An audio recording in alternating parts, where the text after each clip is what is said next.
like the cisterns. They kept it for use, drinking, cooking, and other things. Even shower, they use it for.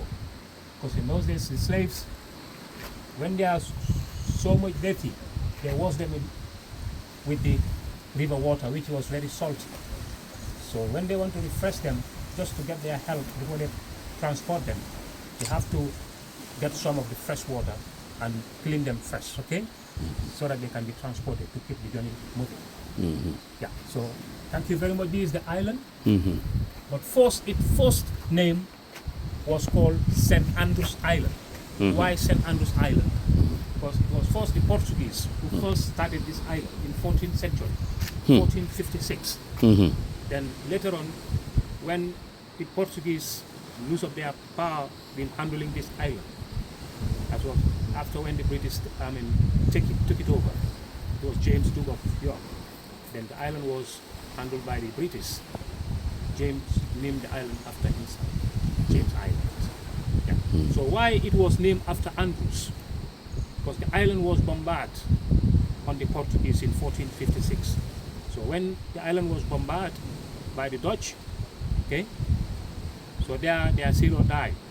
The Portuguese sailor died, who was called Andrew.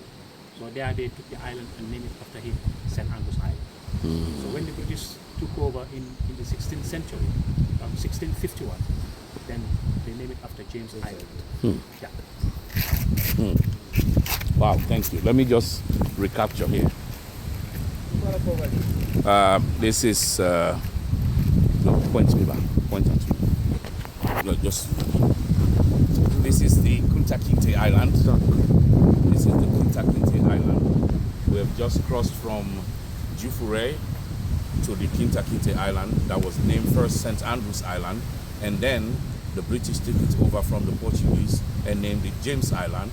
From James Island, and then they took it, then they renamed it Kunta Kinte Island.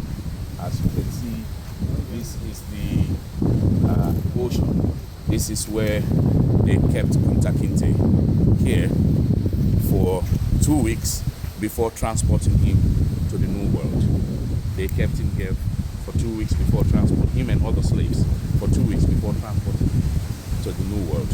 And his journey to the New World, only God knows.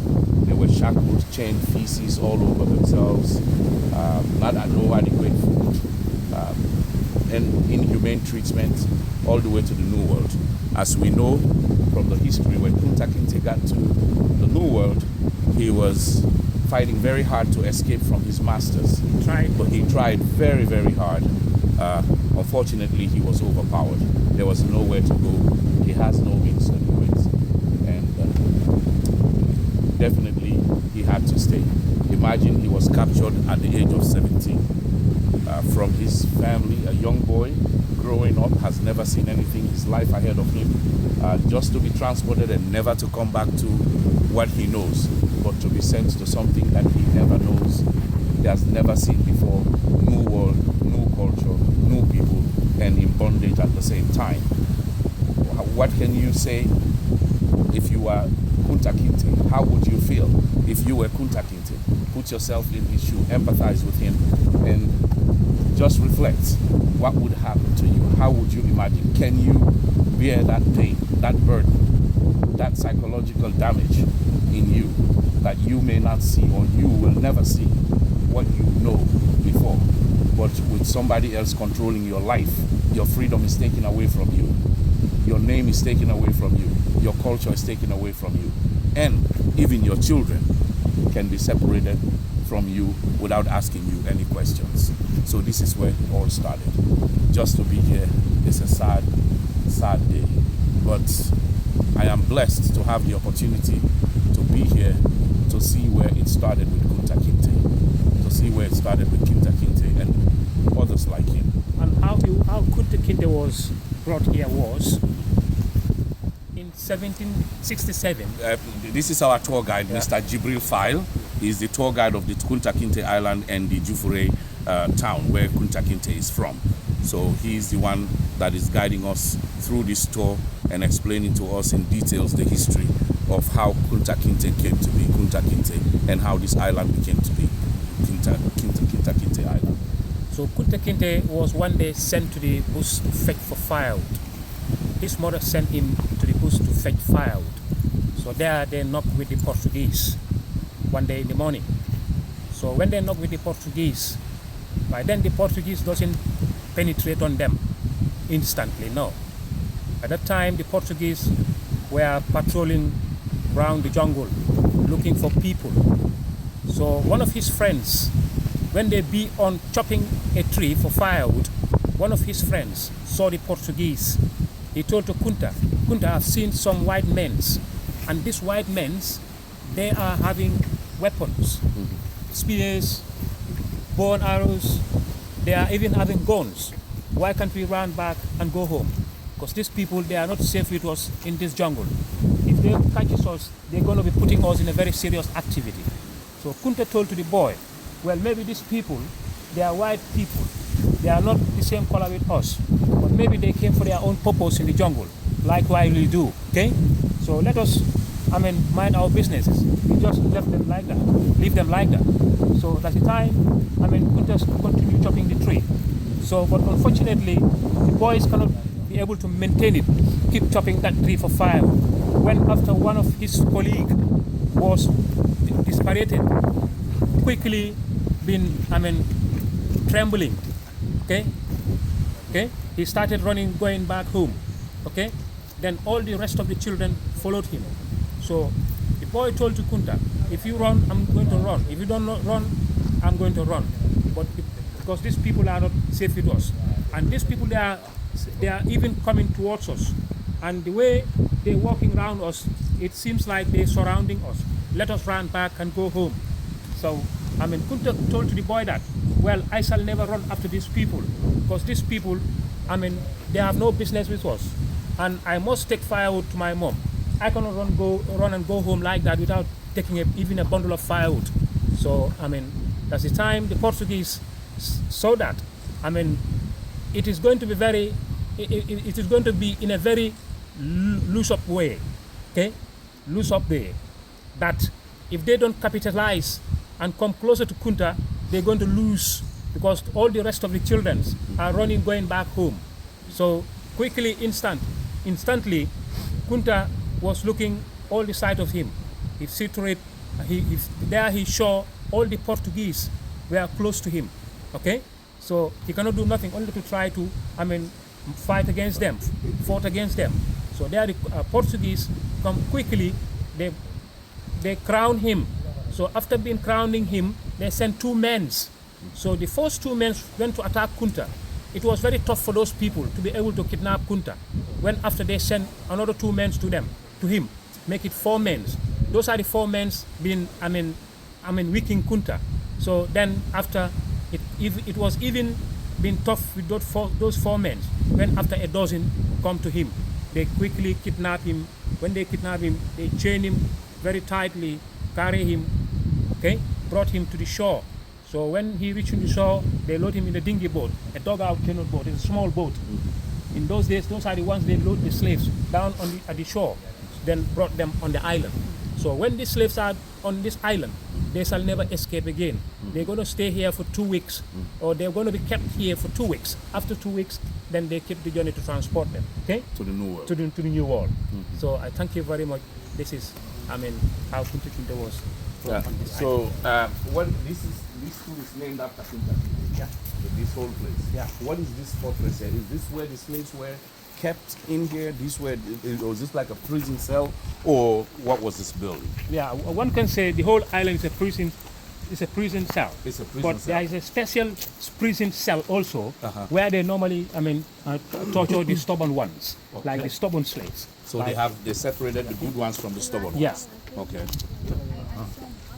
Wow. Look at this. Wow. So this is all the cells. Long room. What is that long room? It was long room was their dining room for the masters. That's where the masters dine. Yeah, dining. Yeah. Yes, that's where the masters like breakfast, lunch, dinner, everything in that long room. Yeah. So this broad room was the gunpowder magazine. This one was the gunpowder magazine. Yeah. Okay. So this is their ammunition. Ammunition, yeah. To stop the slaves from running away. Yeah. Wow.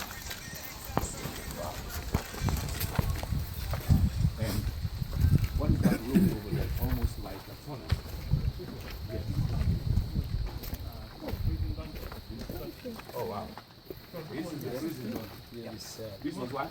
This was water container. This is the water container. Water This is container. for the slaves to drink or for the masters? For the slaves, Uh-huh. yeah, and the masters. So okay. Both of them. So this is where they get the fresh water to Fresh drink. water, yeah. Fresh water. Yeah, and this fresh water always be loaded down on the mainland. Oh wow. Yeah. So And- they take it from the mainland and keep it here. Yeah. Wow. And also they normally bake bread for the slaves. They to bake give bread. Yeah. On this side. Yeah, that's what the oven. Okay. That's what their oven. So yeah. this here that we're looking at, Looking at. this is the oven Yeah. where they bake bread for breakfast. Yeah. And for the masters. Yeah. Okay. And then that's the dungeon where the slaves were kept. But it says no entry. Whew. Look at this. Wow. This is. You have a flashlight. This is emotional. This is very emotional. Yes, it is. Yeah. Why is still having that? Yeah. Wow. This is where human beings were kept to be transported. Can you imagine how many people are kept in here? Well, Can you tell us this about place- how many people were kept in here as slaves? This place is a special place. It's a special prison. And this prison was not meant for 2 people, 3 people, 4 people, no. Even 20 people can be kept here at once. Because always in those days, slaves never want to go to slavery. And when they be very tempered, they always revolt. So when they revolt, then the masters will be rechaining them. So always the ones used to be retained are the strugglers to escape.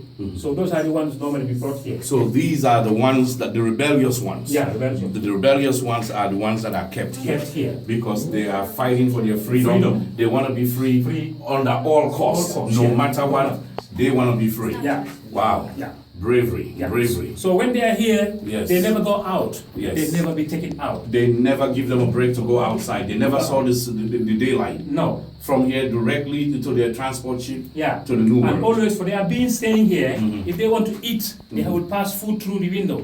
Wow. Okay? Water through the window. So this is just for air for them to survive. Yeah. Kind of like a ventilation. Ventilation. But they will never see outside for recreation For- or to No, just no. catch breeze, see the No, nothing like that. possible, Yeah. Wow.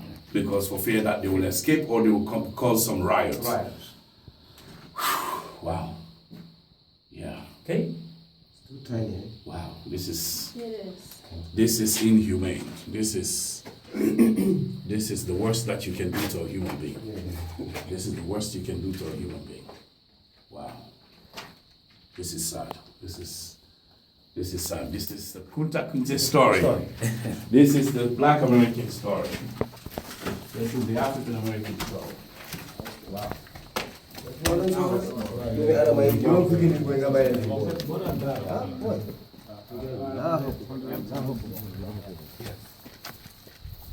Wow.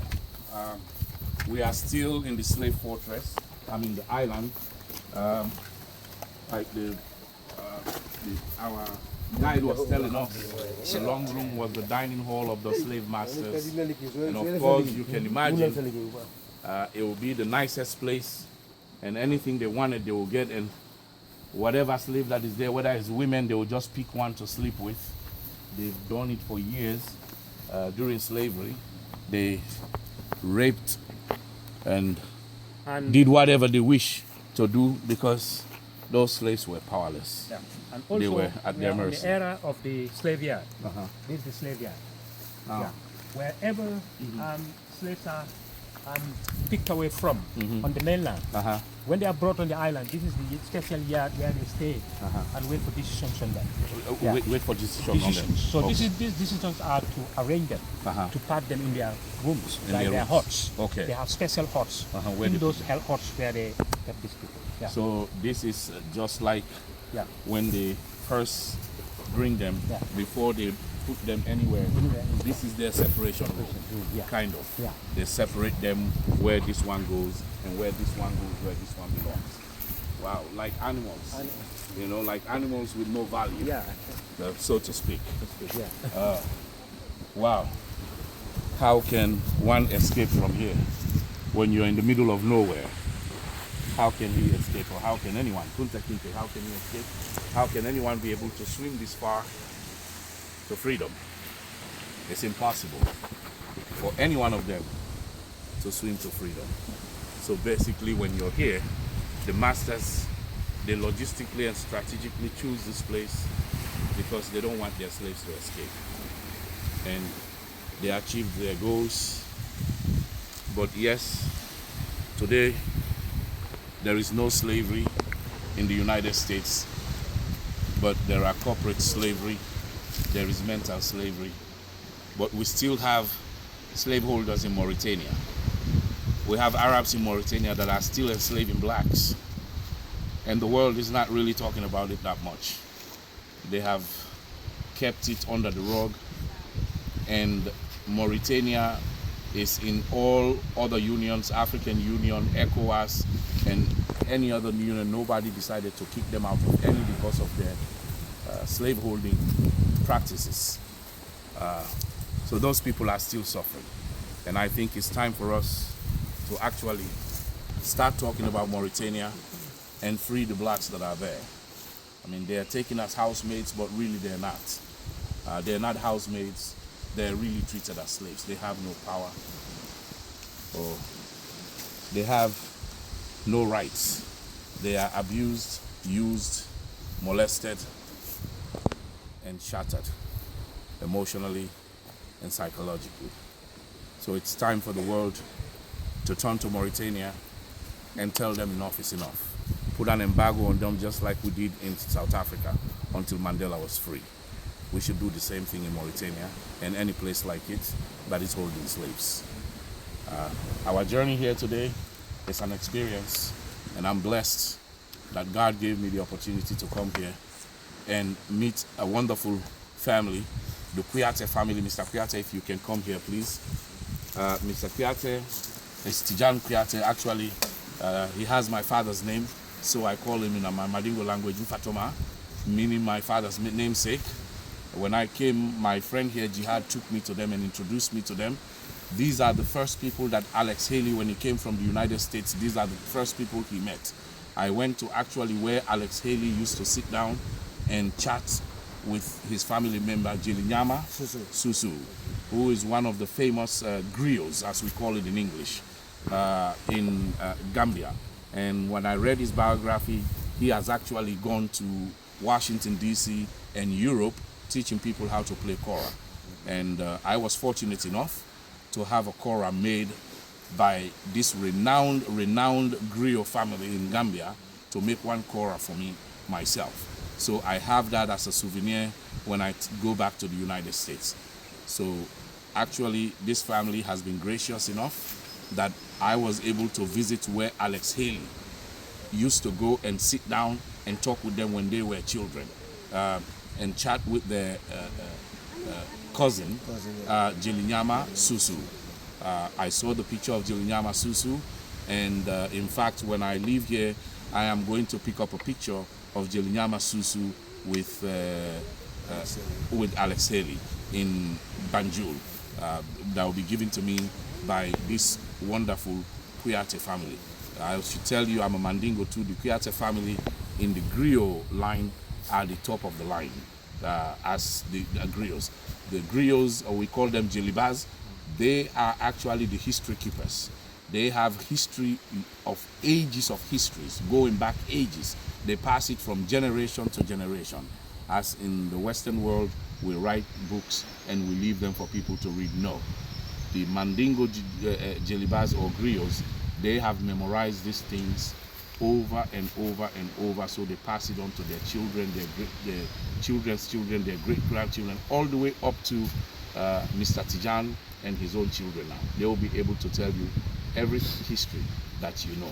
So when I came to Gambia, I went to them with the help of my friend, and they told me about the story about Alex Haley.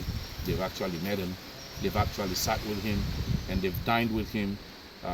They've done many things together with Alex Haley. So I was fortunate enough, only few people will be fortunate enough to have that privilege to be where Alex Haley was. As we know, Alex Haley is a very powerful figure in the African American community. especially the book that he wrote, and then the audience that watched it, 130 million people watched it, which was a blockbuster for any movie in United States. Up till now, the series Roots is running all over the place. People are watching it day and night, even me. Sometimes I am never tired of watching it. So thank you very much, Mr. Kuyate and Mr. Lamin and the Kuyate family. I'm very gracious to meet you guys, but I will say thank you to my dear friend, my dear brother, Jihad Shaw, for introducing me to this wonderful, wonderful family. And I'm sure our friendship has started now, but believe me, by the grace of God, it will continue, because I'll continue to come back to Gambia because I've had a very good experience in this trip. And I thank you very much. If you can come here, Ms. Fatimata Jallo, for being here with us to accompany us. And I'm sure maybe anything that I miss here, you'll be able to help me out with. Because as I can tell you now, this lady here too used to be on Gambia television. She was the host of Weekend Buzz on the Gambia television station. I am proud of her. I love you very, very much. And thank you for coming. And I appreciate your help. And I anticipate further help and working together with all of you. Mr. File, if you can come here. Mr. Jibril File, I say thank you very much for you giving us a thorough lesson of history about our people. I'm sure the African American, when they hear your story, the way you told it to us is from the horse's mouth, it's not from somebody else's mouth. We didn't read it from a book, we read it from the real original African as it is. Because sometimes things are tainted and they're skewed to benefit somebody else or to put less blame on someone else. But hearing it from you, African Americans will really appreciate it, that an African is telling the story of Kunta Kinte. So we thank you very much. We appreciate your help. Thank you. Wonderful. All right. Oh, it was Wow. wonderful, yeah.